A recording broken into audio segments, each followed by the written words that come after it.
한국어 교육 1강 한국어 교육에 대한 이해 중에서 세 번째 시간입니다. 자, 오늘 시간에는요. 한국어 교육 상황에 대해서 좀 전반적으로 살펴볼 텐데요. 자, 우선 한국어 교육자에 대해서 좀 살펴보도록 하겠습니다. 이제 여러분들이 모두 한국어 교육자가 되실 텐데요. 자, 이렇게 시작해 볼까요? 자, 최초의 한국어 강의, 한국어 교재를 한번 알아봅시다. 1897년 9월에 러시아의 상트페테르부르크 국립대학교에 최초의 한국어 강좌가 개설됩니다. 사실 이제 러시아에서의 공관 개설 후에 당시에 조선의 23세 통역관 김병옥 선생께서 1917년까지 무려 20년 동안을 한국어 강의를 맡으셨습니다. 한국어 교육을 넘어서 고전문학을 중심으로 해서 한국 문화 전반을 러시아에 소개하는 그런 중요한 역할을 하셨고요.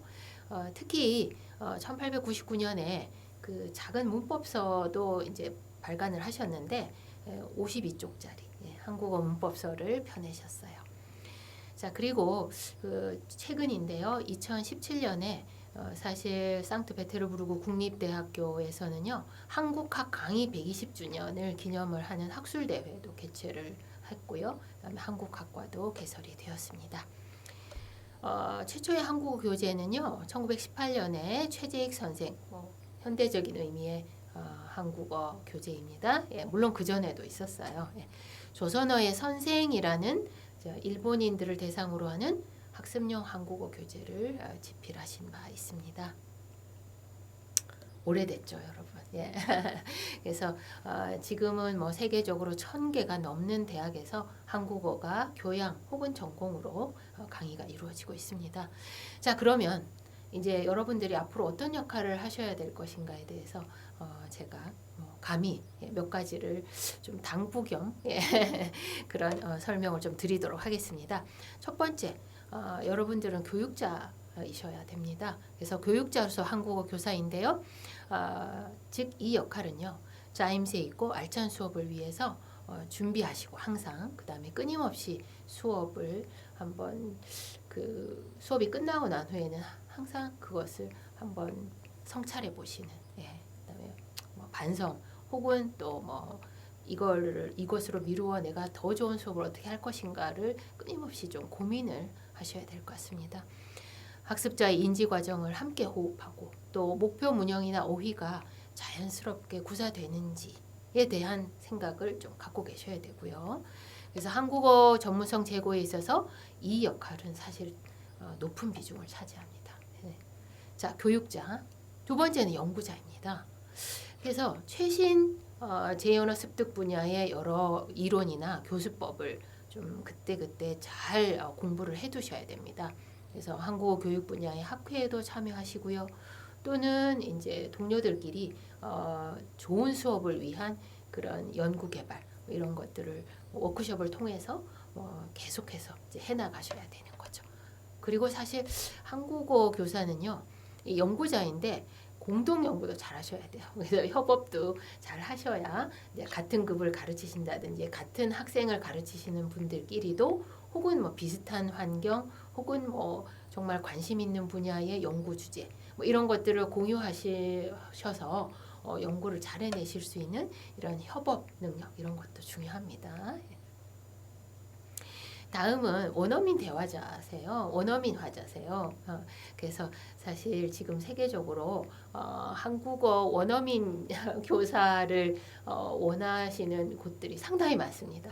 그런데 우리 여러분들이 정말 여러 나라에 이렇게 파견되시게 되는 것 같지는 않아요. 왜냐하면 좀 여러분들 사이에서도 호불호가 있는 것 같습니다. 좀 파견되면 좋겠다 하는 지역이 있고 조금 꺼리는 지역이 있는 것 같습니다. 근데 그것이야 여러 가지 그 급여 수준이라든지 이런 것도 안 맞고 그래서 아마 그런 것 같습니다. 자, 물론 이제 좀 안전 문제도 있고요. 그래서 원어민 대화자로서는요. 사실 여러분들은 학습자와 처음 만나는 한국인이 될 가능성이 상당히 높죠. 따라서 학생들은 아마 처음 만나는 선생님의 그런 여러 가지 여기는 화체라고 제가 해놨지만 여러 가지 스타일을 좀 그대로 닮으려고 하는 노력을 합니다. 예, 그래서 중요한 거죠, 그죠? 예, 그래서 항상 올바르고 정확한 표준 한국어를 구사하시는 것이 중요합니다. 예, 그리고 국제사회에서 활동할 수 있는 전문가를 이제 양성하셔야 된다는 그런 큰 임무가 있습니다. 예. 다음은요, 내용 전문가신데요. 여러분들은 내용 전문가십니다. 사실 한국어학 혹은 한국어 그걸 넘어서서 한국의 역사, 정치, 문화, 경제, 뭐 사회, 기술, 과학 뭐 이런 여러 분야에 좀 해박하셔야 된다는 거죠. 그래서 궁극적으로는 한국과 한국인을 잘 이해시키셔야 되는 그런 이해하게 하셔야 되는 그런 내용 전문가십니다. 제가 여기 내용 전문가에서 도메인 엑스퍼트라는 말을 좀 용어를 써놨습니다. 이거는 뭐 제2 언어 습득 분야에서 흔히 쓰는 그런 용어입니다. 자, 다음은 우리의 전통 문화와 역사에 대해서 올바른 인식이 여러분들이 좀 인식을 갖고 계셔야 하고요. 그 다음에 어떤 학생들끼리나 서로의 좀 정치적인 뭐 이렇게 국제 관계적인 이런 충돌이 일어났을 때 여러분들께서는 중간에 서셔야 됩니다. 예, 어느 한쪽을 옹호하거나 어느 한쪽 편을 드시거나 하면 좀 곤란한 일이 발생하겠죠. 예, 그래서 그 자체를 그대로 잘 이해시키실 수 있는 한국인, 그죠? 한국인의 가치, 한국인의 정신 문화 뭐 이런 것들을 그냥 잘 전달하실 수 있는 그런 능력이 좀 필요하신 것 같습니다. 좀 객관적인 시각. 예. 그래서 한국어를 이제 문화와 통합해서 교육하실 수 있어야 한다. 그렇죠? 예. 제가 여기 한국어는 한국 문화가 담긴 그릇이라고 표현했는데 그릇 좋은 표현인 것 같습니다. 그렇죠? 예. 여러분들은 앞으로 그 그릇에다가 아주 정말 멋진 내용들을 많이 담으시기를 바랍니다. 예. 자, 5번째인데요. 조력자입니다. 여러분들은 학습자들을 돕는 역할을 해야 됩니다. 그렇죠? 예. 그래서 뭐 우리가 이것은 뭐 나중에 여러분들이 배우시겠습니다만 과제 중심 교수법에서 사실 굉장히 중요한 역할이 교사가 학습자들을 돕는 거거든요. 예, 그래서 이것은 이제 큰 틀에서 좀 학습자가 이제 학습 단계가 높아질수록 좀 이제 성장할수록 한국어 숙달도를 바탕으로 자신의 미래, 그죠? 자신의 계획 뭐 이런 것들을 모두 해낼 수 있게끔 상담하거나 지도하거나 여러모로 도와주셔야 된다라는 거죠. 또는 이제 생활에서 어려운 점, 그렇죠? 뭐 이것은 이제 한국에 왔을 경우고 또 해외에서는 글쎄요, 뭐 해외에서도 그 학습자를 도우셔야 하는 여러 가지 이제 상황들이 있겠죠, 그죠? 예. 뭐 오히려 한국에 가야 한다든지 유학을 가야 한다든지 그런 경우에 또 많이 도와주셔야 되겠죠. 그리고 사실은 이제 뭐 한국 그 학습자들이 정말 한국에 대한 올바른 이해와 인식을 가지고 살아나갈 수 있게 그런 바탕을 마련해 주시는 그런 역할을 해야 하는 거죠. 자, 그러면 한국어 교육자의 과제인데요. 사실 제가 앞에서도 사실 과제잖아요. 근데 제가 그냥 조금 더 구체적으로 과제를 좀 말씀드려 보겠습니다. 자, 우선 수준별로 특성화된 교육 과정을 수립하셔야 된다. 왜냐하면 1급부터 이제 우리가 두 번째 시간에 이제 초급, 중급, 고급 이렇게 보셨지만 1, 2, 3, 4, 5, 6급을 이렇게 쭉 이제 해나가면서 그 나름의 그 과제가 있습니다. 그 나름의 특성화된 교육 내용을 중심으로 하는 교육 과정을 이제 설계를 하시거나 아니면 설계되어 있는 것을 좀 이렇게 수정 보완하시는 역할도 하셔야 되는 거죠. 그게 바로 두 번째 거고요. 교수 요목의 설계 및 조정. 자, 다음은 수업과 연계된 교재 및 교환 그리고 교육 자료를 정말 끊임없이 고민하시고 연구 개발하셔야 되는 거죠. 자, 어떻게 가르치니까 학습자들이 굉장히 잘 받아들이고 심지어 사용하는데도 굉장히 잘하더라. 뭐 이런 정말 그런 것들을 항상 기록하시고 또 그런 경험들을 바탕으로 더 좋은 수업을 이제 만들어 나가셔야 되는 거죠. 자, 그리고 최근 언어 교육, 한국어 교육이라든지 외국어 교육 분야의 여러 연구 논문, 연구 뭐 발표 뭐 이런 여러 가지 그 연구 성과들을 보고 그것을 받아들이시고 응용하시고 또 그것보다 더 나아간 그런 아이디어들을 이제 발표하셔야 되는 거죠. 그다음에 한국문화교수법을 개발한다. 자, 어떻게 하면 한국 문화를 학습자들에게 가르칠까? 사실 문화를 가르친다는 것은 굉장히 큰 담론입니다. 그렇죠? 근데 이제 그것들을 우리가 어떻게 어떤 항목들을 뽑아서 어떻게 가르칠 것인가? 또 학습자들이 자, 그거를 누리는 수준까지 한국 문화가 이런 문화구나. 내가 한국 문화를 알고 체험하고 그리고 뭐 터득하게 돼서 행복하다, 기쁘다, 뭐 이런 수준까지 도달해야 되는 거 아닙니까, 그죠? 예, 그런 거. 그다음에 이제 교사를 키워내기 위해서 여러 가지 재교육 프로그램인데요. 이것은 뭐 만약에 이제 여러분들이 정말 그 현장에 교육 현장에서 계속 이제 교육자로서의 역할을 해나가실 때 지속적으로 해나가셔야 되는 거기도 하고 또 이제 재교육을 받으셔야 되는 거기도 하고요. 또 후배에게 또 교육을 하셔야 되기도 하고 뭐 그렇습니다. 그렇죠? 그 다음에는 평가 도구입니다. 시험이죠. 예. 시험을 정말 뭐 시험에도 여러 가지 이제 조건이 있고 또 평가 분야 쪽 평가론이나 그런 분야에서 이제 계속적으로 이제 공부도 하게 되겠지만 예, 그런 정말 훌륭한 평가 도구를 만들어내는 것. 그러니까 쉽게 말하면 시험 문제가 좋아야죠, 그죠? 예, 그것도 굉장히 중요하고요.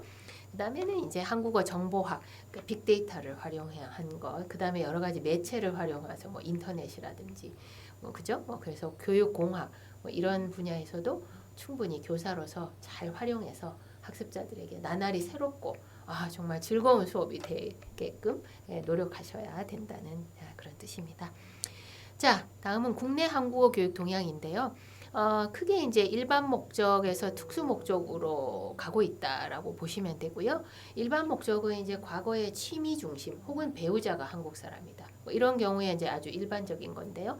이것은 이제 특수 목적으로 해서 학문 목적이나 취업 목적 이렇게 좀 더 구체적으로 이렇게 보고 있죠.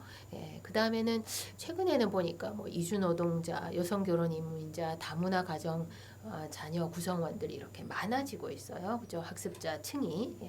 그래서 이렇게 움직이고 있다고 보시면 되고요.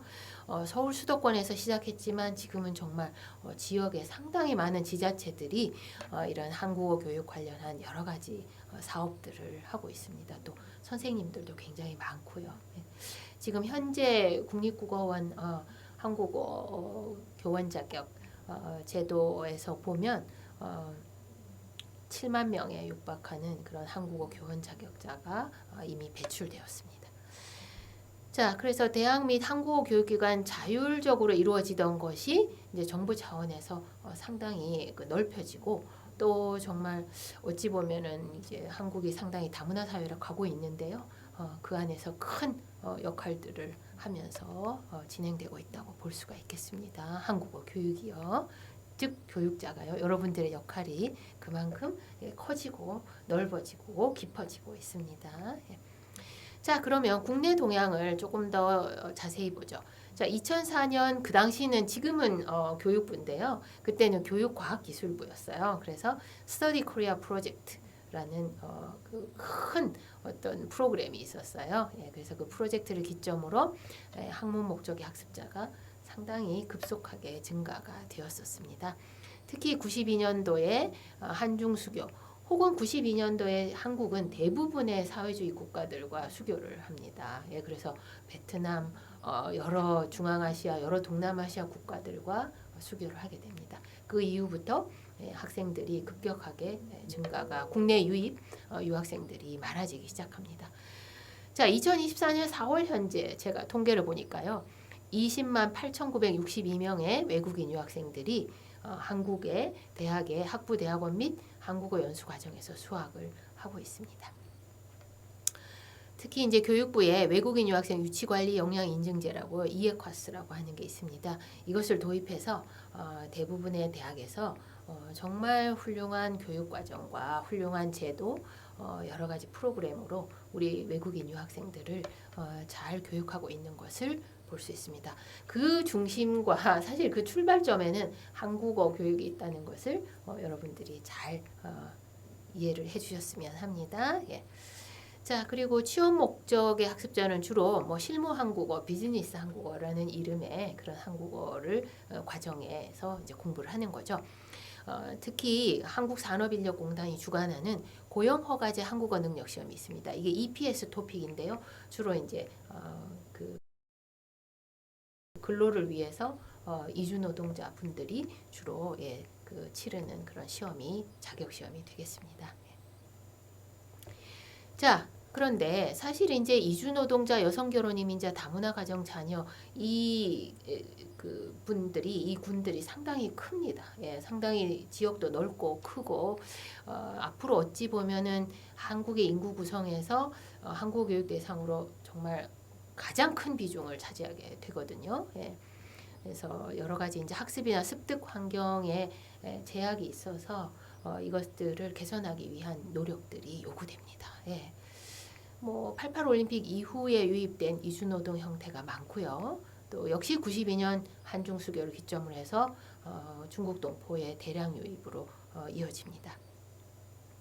그래서 이분들을 위해서는 공식적인 한국 교육보다는 정말 그 가정에서 혹은 그 공동체에서 그런 습득 뭐 이런 것들이 굉장히 중요하고요. 국어 습득이 상당히 더욱더 좀 강조가 돼야 되고 언어 사용이라든지 언어 예절 그다음에 이제 뭐 비공식성 뭐 이런 것들을 좀 어떻게 해서든 잘 개선을 해서 이분들이 적응이나 사실 안착하시는데 정주하시는데 문제가 없도록 돕는 것이 굉장히 중요하겠죠. 혹시 이것이 잘 안 되면 우리가 사회 언어적으로는 낙인형을 형성한다고 이렇게 이야기할 수 있습니다. 낙인형이라는 게 여러분들 말 그대로 stigmatized form, 즉 좋지 않은 형태가 된다는 거죠. 이분들이 사용하는 언어가 좀 이렇게 쉽게 희화되기 쉽고, 그죠? 뭐 과거에 뭐 개그 프로그램에서 사실 희화는 아니었는데 희화로 오해를 받기도 하고 그랬었어요. 그래서 상당히 이런 것들은 점진적으로 그 사회 계층이 으로 이제 나누어지게 되는 뭐 이런 우려가 있기 때문에 그렇죠? 그래서 점진적 성층화 이건 좋지 않습니다. 그래서 사실 이것들을 위한 그런 노력들도 지금 뭐 정부 차원에서도 그렇고 뭐 여러 정말 선생님들 한 분 한 분이 많은 노력을 하고 계신 것 같습니다. 자, 그래서 다문화 아동의 가정 아동의 경우를 조금 더 주의 깊게 보면 사실 아동의 언어 습득에서 두 가지 요인이 굉장히 중요한데요. 타고난 언어 능력과 환경, 그 다음에 후천적인 유전이나 후천적인 요인으로 인한 장애 뭐 이런 것들이 좀 중요한데요. 사실 언어 습득에 결정적인 영향을 미치는 것은 결국 언어 습득 환경이라고 볼 수 있습니다. 그렇죠? 어느 정도 그것을 극복하기 할 수 있다는 거죠. 그래서 뭐 부모의 언어가 자녀의 언어 습득에 큰 영향을 미치는 것이 여러 연구자들이 이제 좀 어느 정도로 뭐 연구 결과를 발표한 것이기도 하고요. 그렇기 때문에 하쿠타의 주장처럼 우리가 이제 그게 언어를 배울수록 그 언어를 할 수 있는 사람이 되느냐 아니면은 그 하나의 언어도 제대로 못하는 사람이 되느냐 그 기로에서 우리 한국 교육자들이 굉장히 중요한 역할을 하고 있다라고 이해를 하시면 될 것 같습니다. 자, 이제 국외인데요. 국외에서는 일반 목적이 굉장히 많습니다. 그래서 뭐 최근에는 K-팝, 그죠? 뭐 K-드라마, 뭐 그냥 저는 한글 그 문자가 굉장히 예뻐요. 뭐 이렇게 해서 한국어를 시작하는 친구들도 있고요. 많습니다. 그죠? 그래서 취미나 가족의 언어, 주로 이제 배우자가 한국 사람인 경우가 많겠죠. 그래서 최근 들어 해외에서 뭐 엄청나게 급증하고 있습니다. 뭐 그야말로 뭐 한류 열풍이라고 할 수 있는데 그 최근 이제 한국의 이제 인구가 많이 지금 뭐 이제 반등한다고 하지만 어쨌든 우리가 인구수로는 사실 20개 안에는 들지 않는다고 제가 첫 번째 시간에 말씀드리지 않았습니까? 그것처럼 지금 한국어가 점차 사용 인구, 즉 인구죠. 우리 한국 인구 면에서는 자꾸 등수가 지금 떨어지고 있지만 그럼에도 불구하고 한국어를 배우려는 학습자 수는 정말 많이 늘고 있습니다. 그래서 토픽이 이제 조금 이따 보시겠습니다만 거의 연간 토픽 응시자가 이제 50만에 육박하고 있습니다. 자, 그래서 세종학당의 역할도 크고요. 예, 세계 속의 작은 한국이죠. 예. 자, 한국어는 원래는 사실 less commonly taught language에서 비인기 언어예요. 사람들이 많이 배우지 않는 언어. 그죠? 그러나 80년 이후부터는 정말 제가 여기에는 차분한 지각 변동이라고 썼지만 80년부터 좀 중간중간 아주 급격한 그런 증가세를 보여주고 있는 거죠. 예. 그래서 지금은 그냥 인기 언어인 것 같습니다. 예, 어디서나 제가 조금 이따가 통계를 좀 보겠습니다. 그래서 이제 미국의 경우 보면은 91%가 사실 뭐 서양어를 선택하고 있습니다. 여기 보시다시피 프랑스어, 독일어, 이탈리아, 스페인어 이제 9%만이 뭐 아시아어나 뭐 중동 아프리카 뭐 이런 언어들을 쓰고 있는데요. 이제 조금 달라지고 있다는 거죠. 예. 그래서 이제 그 제가 미국 국무부 FSI가 제시한 외국어 학습 수준을 여기 이제 써놨지만 사실 이거는 좀 어느 정도 좀 역사가 오래되고 우리가 이걸 바탕으로 많은 연구들이 이루어졌거든요. 그래서 제가 이걸 이제 좀 제시를 했는데요. 뭐 짧게만 넘어가도 될 것 같습니다. 카테고리 1은 제일 배우기 쉬운 언어입니다. 그 미국인 기준으로 영어 화자 기준으로 그래서 23, 4주면은 다 배울 수 있다고 하는 거죠. 예, 그래서 뭐 여러분들 충분히 이해가 가시죠. 여기 있는 언어 보니까 그렇죠? 그다음에 카테고리 2는 조금 언어 문화적으로 영어와는 좀 차이가 있는 언어들이어서 44주 정도 배워야 돼요. 뭐 이런 겁니다. 이것도 이해가 가시죠, 그죠? 근데 여기까지 아직 없는 언어들이 자 그다음에 카테고리 3인데요. 즉 영어 모호화자에게 매우 어려운 언어들입니다. 사실 이게 그래서 뭐 세계적으로 영어 화자들이 굉장히 많기 때문에 비인기 언어였지만 최근에 한국어가 엄청나게 부상하고 있다는 거죠. 예. 그래서 이거는 무려 88주를 배워야 잘할 수 있다는 거거든요. 그래서 여기 보면은 요것 중에서도 특별히 어려운 언어에 이렇게 별표를 쳐놨습니다. 그래서 여기 일본어, 한국어, 만다린 중국어, 뭐 우언어, 뭐 이런 언어들이 있잖아요. 예. 그래서 이게 특별히 어렵답니다. 그래서 사실은 인기가 그동안에 없었지만 정말 그쵸 한류가 위력을 발휘했죠. 예. 자, 앞에서 지금 잠깐 본 건 사실 40년 이상 묵은 자료입니다. 그렇죠? 그렇지만 90년대 말부터는 매우 한국어 교육 연구 자체도 활발해지기 시작합니다. 어떤 외국어 교육 연구보다 사실 영어 교육이나 뭐 스페인어 교육, 뭐 중국어 교육 어떤 언어보다 연구가 상당히 활발해져요. 그러니까 그 같은 기간 동안에 그 성장세가 굉장히 빠르다는 얘기죠. 교육 연구 모두가 그렇다고 볼 수 있습니다. 그래서 교포 학습자들의 이제 계승어, 그죠? 요거 계승어는 뭐냐면 그 조상 언어를 받았다는 거거든요. 그래서 교포 언어를 우리가 교포 언어라고 하지 않고 계승어라고 합니다. 그래서 이제 주로는 미국에서 우리 그 한국 교포들이 쓰시는 언어, 이런 거를 받았다 해서 계승어 화자라는 말을 씁니다. 계승어라고 하고요. 그래서 요것이 이제 2000년대부터는 정말 학생들이 유학도 활발해지고 하면서 그 교포 학습자는 물론이고 비교포 학습자까지 상당히 많은 학습자 군이 급증하게 됩니다. 예. 그래서 젊은층 특히 그래서 유럽의 상황을 좀 보시면요. 요거는 LULS라는 용어를 사용합니다. 그래서 요거는 뭐냐면은 EU가 인정하는 23개인데요. 요게 이제 지금 주요 언어를 제외한 요런 23개 언어가 조금 덜 쓰인다라는 거거든요. 근데 주요 언어는 여기 보시다시피 뭐 그죠. 여러분들 충분히 이해가 가시죠. 뭐 영어, 독일어 뭐 다 있잖아요. 그죠? 예, 불어 뭐 이태리어 뭐 다 있습니다. 스페인어 뭐 스웨덴어 다 있죠. 예. 자, 그래서 제가 이제 요걸 여러분께 한번 보여드리고 싶었는데요. 이게 2021년 기준으로 이제 미국 대학에서 그 수강하는 학생들이 그 외국어 수강하는 그 통계예요. 근데 보니까 지금 뭐 스페인어, 프랑스어, 그다음에 아메리칸 사인 랭귀지는 그 미국의 수어입니다. 수어. 그러니까 수화라고 하죠, 그죠? 예. 그래서 수어를 이제 그 얼마나 많은 학생들이 수강하냐. 그다음에 일본어도 있고요. 독일어, 뭐 중국어 쭉 있고 여기 한국어가 있거든요. 그런데 자 지금 그 성장세를 보니까요. 지금 증가율을 보니까 자, 지금 한국어부터 제가 이거 볼게요. 지금 플러스가 돼 있는 게 몇 개 없거든요. 증가하는. 근데 그 중에 지금 한국어가 들어 있고요. 예, 지금 13점 지금 여기 2013에서 16년까지의 변화를 보니까 한국어가 13.7%로 1등이잖아요.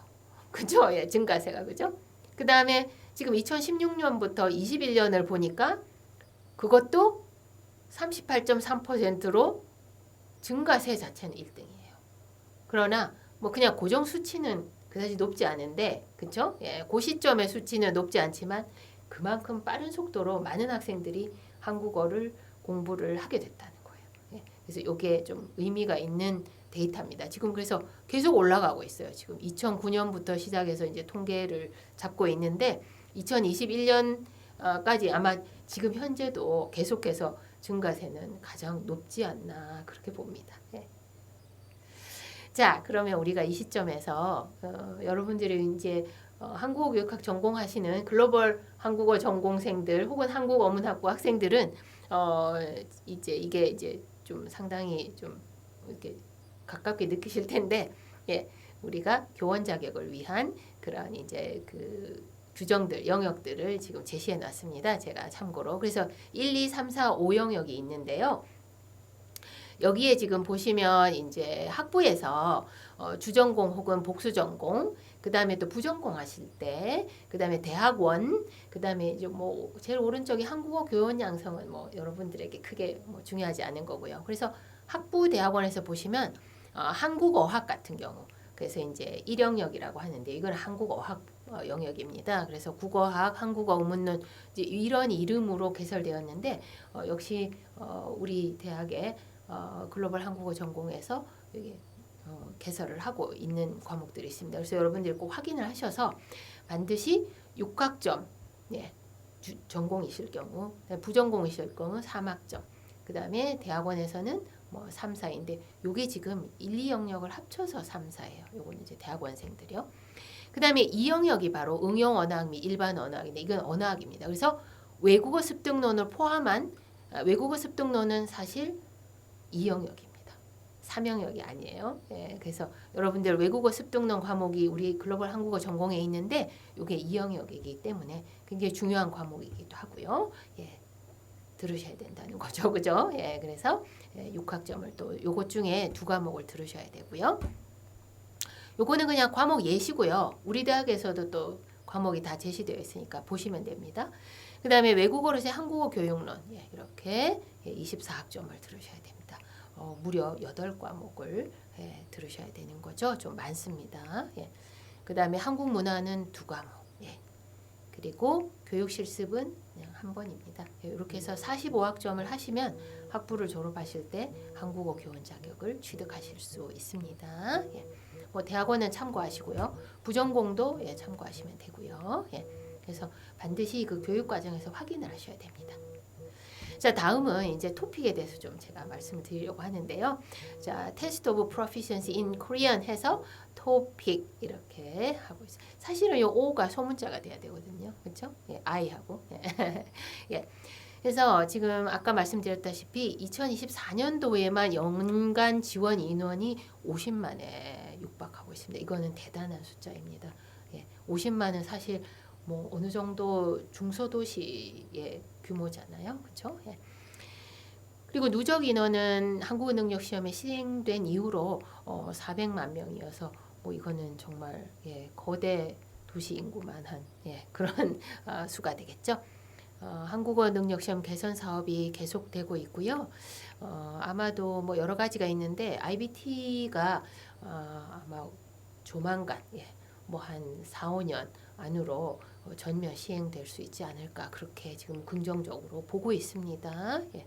자, 이거는 숫자가 이렇게 높아지는 거고 또 시행 국가 및 지역도 이렇게 아주 빠른 속도로 늘고 있습니다. 예, 우상향하고 있죠. 예. 자, 응시자 현황인데요. 지금 보니까 뭐 당연히 국내에서 시험 보는 학생들이 이제 가장 많고요. 그 다음에는 이제 당연히 중국이 되겠죠. 왜냐하면 굉장히 많은 인구 또 많은 학습자 수가 있습니다. 예. 자, 그다음에 베트남, 몽골, 뭐 대만, 일본, 우즈베키스탄, 태국 뭐 이런 순이 되겠습니다. 예. 그래서 뭐 이렇게 이런 국가 학생들이 토픽 응시를 아주 적극적으로 많이 보고 있다라는 건데 지금 증감률을 보니까요. 상당히 눈에 띄는 국가들이 몇 국가 있습니다. 그죠? 거의 200%에 육박하는 뭐 중국, 베트남 혹은 몽골은 200% 넘었고요. 그렇죠? 예. 그다음에 뭐 미국도 지금 빠른 속도로 늘어나고 있습니다. 예. 자, 그러면 기출 문제를 몇 가지 보면서 좀 마무리를 할까 해요. 자, 무엇에 대한 이야기입니까? 요거는 이제 좀 그 상당히 앞부분 문제가 되겠죠. 그죠? 예. 어휘의 문제가 되겠죠. 그죠? 예. 그래서 비빔밥이 맛있습니다. 불고기도 맛있습니다 하면 예, 이거는 음식에 대한 거다. 그렇죠? 예. 그래서 이제 이런 유형이 토픽에는 유형이 어느 정도 정해져 있습니다. 그래서 여러분들이 예측 가능한 그런 학습을 공부를 하실 수 있는 거죠. 예, 얼마든지 성적을 올릴 수 있고 사실 신뢰도나 타당도 면에서 토픽은 정말 국제적으로도 상당히 인정받는 그런 우수한 그런 평가 도구가 되겠습니다.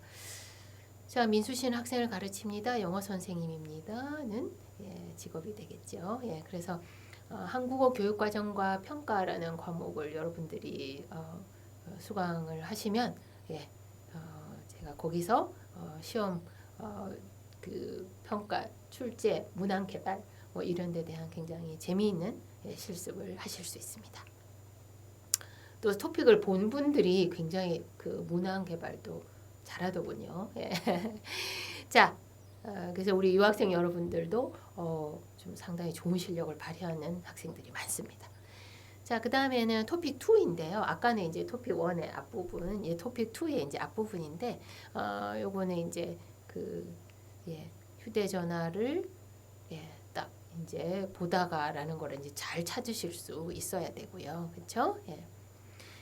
자, 이제 읽기 문제인데 이게 자, 여러분들 이런 점이 있습니다. 사실 그 언어 시험은요. 외국어 시험은 외국어 능력이 있는지 없는지를 판단하는 시험입니다. 그렇죠?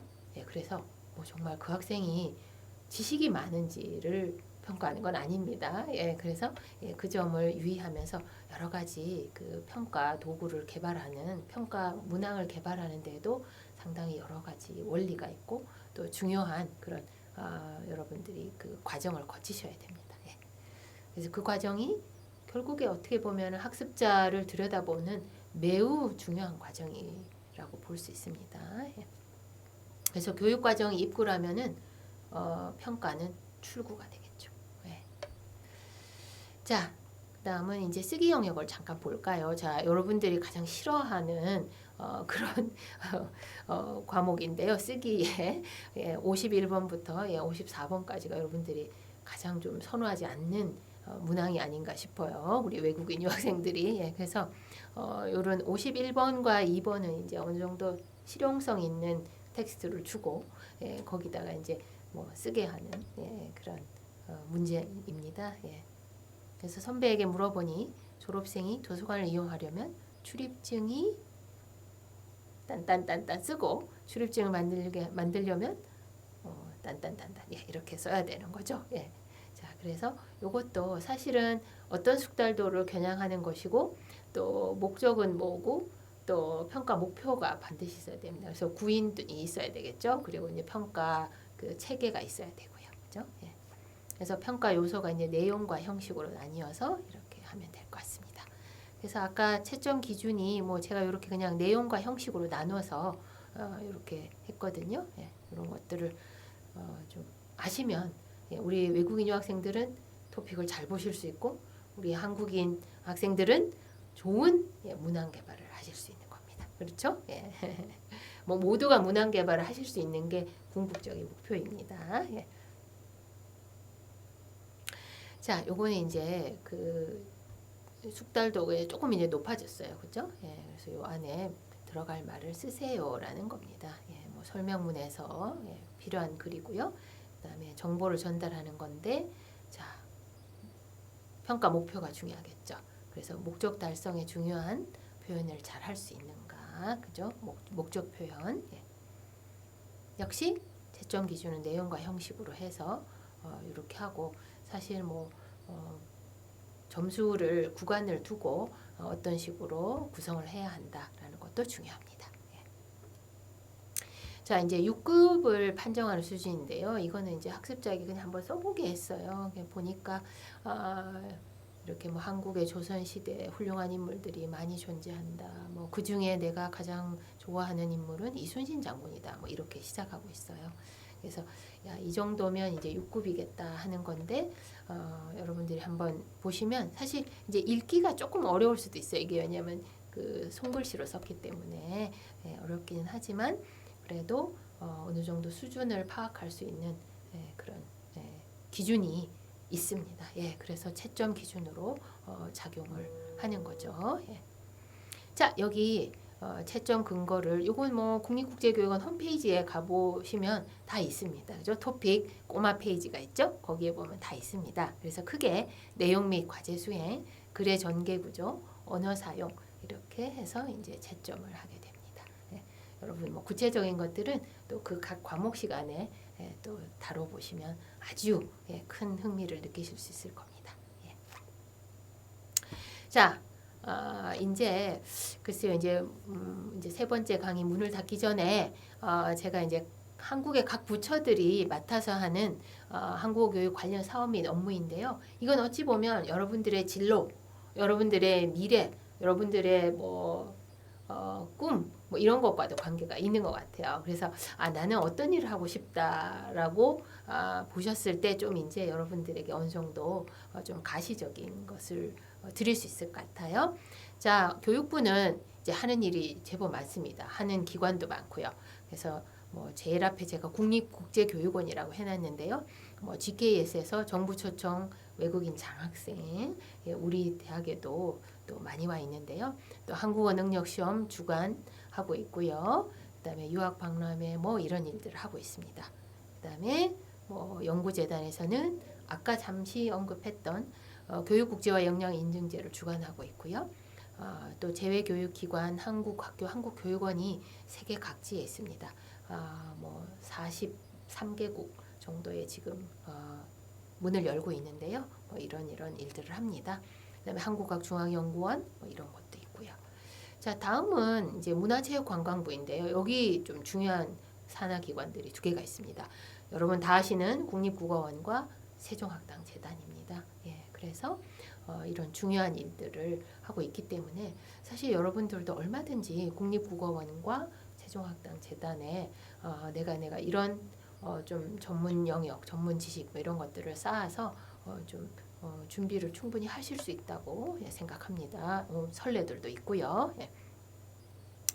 그래서 국내외 한국어 교재 교육 자료 하시고요. 한국어 교원 자격제도 아까 말씀드린 대로 그 다음에 뭐 이런 일들을 하고 있습니다. 예. 그 다음에 세종학당은 뭐 세계 곳곳에 있는 그런 한국어 교육, 한국 어문화 교육기관이죠.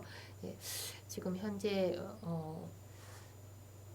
상당히 많은 국가의 그 세종학당들이 존재를 하고 있는 거죠. 예, 세계 곳곳 한국어 교육 기관입니다. 예.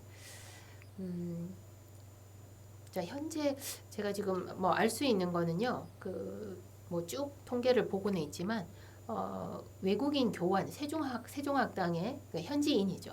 그러니까 한국인이 아닌 교원들이 한 400여 명 정도가 이미 세종학당 교원으로서 활동하고 계십니다. 예, 그 정도로 굉장히 많은 인원이 되겠죠. 예. 자, 그다음 외교부인데요. 이제 코리아 파운데이션이라든지 코이카, 뭐 재외동포재단이 사실 재외동포청으로 바뀌었습니다만 이런 기관들이 있습니다. 각자가 한국어 교육 관련 사업을 하고 있습니다. 자, 그러면 이제 그 밖의 기관들은 사실 뭐 여러분들이 그냥 이렇게 쭉 보시면 될 것 같아서 그냥 넘어가도록 하겠습니다. 예, 뭐 보시고요. 자, 이상으로 마치겠습니다. 여러분 고생 많으셨습니다. 감사합니다.